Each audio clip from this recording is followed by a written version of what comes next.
Comment peut-on utiliser la sexualité pour éviter l'intimité? Cela semble paradoxal, n'est-ce pas? Le sexe est censé être la forme ultime de proximité, ce moment où deux personnes deviennent aussi connectées que physiquement possible. Mais les personnes évitantes ont perfectionné l'art d'être présentes de corps tout en étant complètement absentes d'esprit.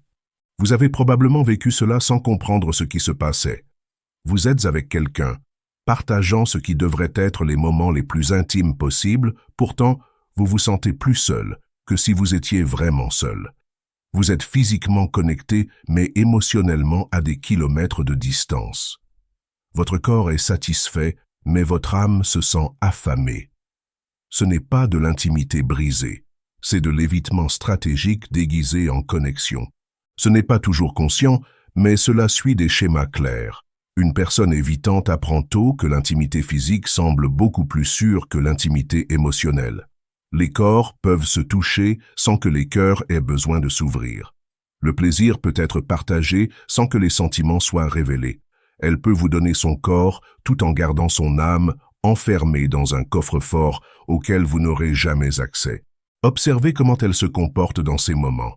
Son attention devient intensément physique, technique, performance, sensation, tout sauf la connexion émotionnelle qui se passe entre vous.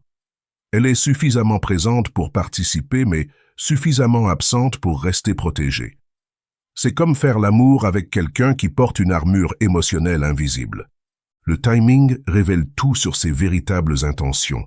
Remarquez quand elle devient soudainement physiquement affectueuse.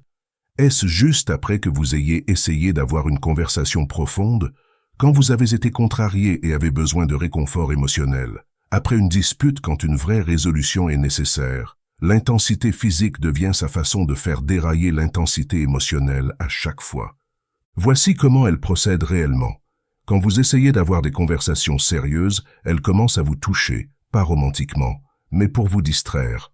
Elle vous embrasse quand vous essayez de parler de sentiments. Elle utilise le contact physique pour couper court aux discussions émotionnelles avant qu'elles puissent se développer. Cela se reproduit constamment. Quand vous essayez de vous connecter émotionnellement, elle transforme cela en quelque chose de physique à la place. Elle transforme votre besoin d'être entendu en rencontre sexuelle. Le toucher physique devient sa façon d'éviter de parler de sentiments, et cela fonctionne parce que le toucher ressemble à de la connexion même, quand c'est en réalité de l'évitement.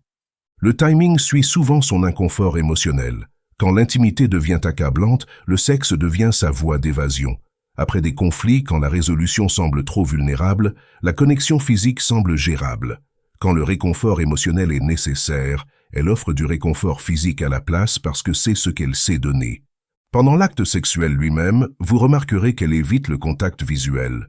Elle se concentre sur la technique ou fait du bruit pour combler le silence afin qu'aucune vraie communication ne puisse avoir lieu.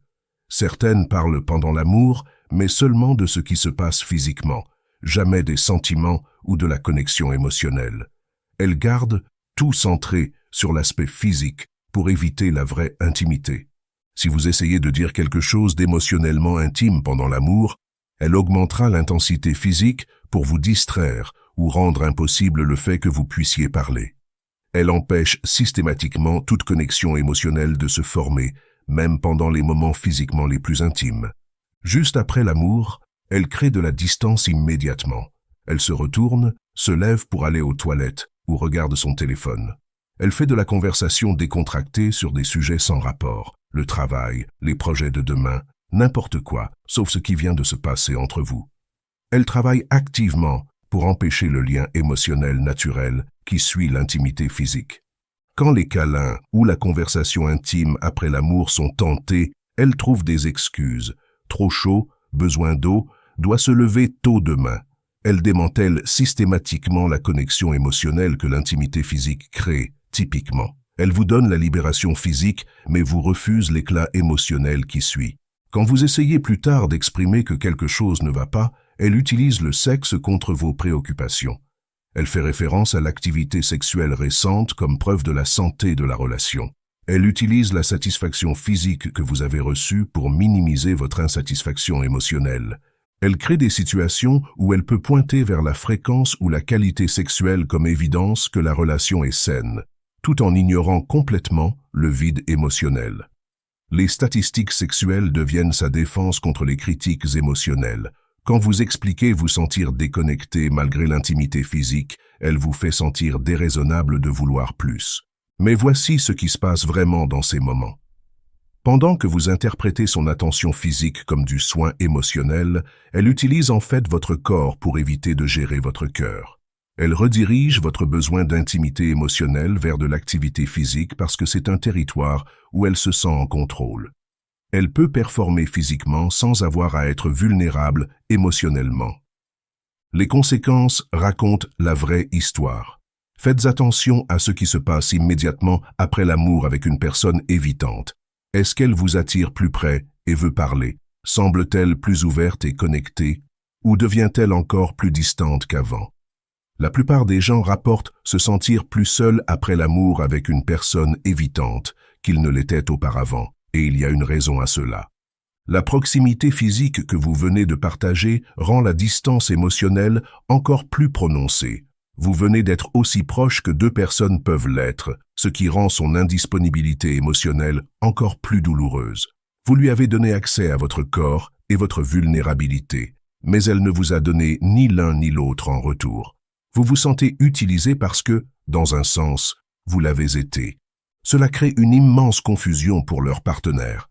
Il est incroyablement difficile de comprendre être physiquement intime avec quelqu'un qui reste complètement émotionnellement indisponible. Vous restez en train d'essayer de donner du sens à quelqu'un qui peut toucher votre corps, mais refuse de se connecter avec votre cœur. Elle utilise la satisfaction physique que vous recevez pour minimiser votre insatisfaction émotionnelle. Elle a créé une situation où vos besoins physiques sont satisfaits pendant que vos besoins émotionnels sont ignorés. Et elle utilise la satisfaction des besoins physiques pour justifier la négligence des besoins émotionnels. C'est comme être nourri de pain chaque jour et se faire dire qu'on ne peut pas se plaindre de malnutrition parce qu'on ne meurt pas littéralement de faim. La partie la plus douloureuse est comment cela perturbe votre processus naturel d'attachement. Le sexe libère des substances chimiques qui vous font vous sentir plus attaché à votre partenaire. Votre cerveau est conçu pour interpréter l'intimité physique comme sécurité émotionnelle. Mais avec une personne évitante, cette réponse chimique est déclenchée par quelqu'un qui s'éloigne en fait davantage émotionnellement. Vous recevez des signaux biologiques que vous créez des liens, mais la personne avec qui vous créez des liens crée plus de distance émotionnelle. Votre corps vous dit une chose pendant que votre intuition vous en dit une autre.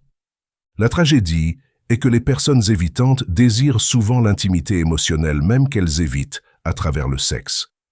Mais elles sont devenues si habiles à utiliser l'intimité physique comme substitut qu'elles ne font jamais l'expérience de ce dont elles ont vraiment faim. Elles restent émotionnellement affamées tout en se convainquant qu'elles sont nourries. Elles utilisent le sexe pour éviter la connexion même qui pourrait réellement guérir leur profonde solitude. Briser ce schéma nécessite de le reconnaître d'abord. Quand quelqu'un utilise constamment l'intimité physique pour éviter l'intimité émotionnelle, vous ne faites pas l'expérience d'une vraie connexion, vous faites l'expérience d'évitement sophistiqué. La vraie intimité intègre la proximité physique et émotionnelle. Elle n'utilise pas l'une pour éviter l'autre. Comprendre cela change tout dans la façon dont vous interprétez son comportement. Quand elle atteint votre corps tout en évitant votre cœur, vous saurez ce qui se passe vraiment. Quand elle utilise le sexe pour distraire des conversations émotionnelles, vous verrez la stratégie pour ce qu'elle est. La vraie intimité ne vous laisse pas vous sentir plus seul après la connexion. Elle n'utilise pas votre corps pour éviter votre âme. Quand quelqu'un fait cela constamment, elle ne fait pas l'amour avec vous. Elle crée de la distance.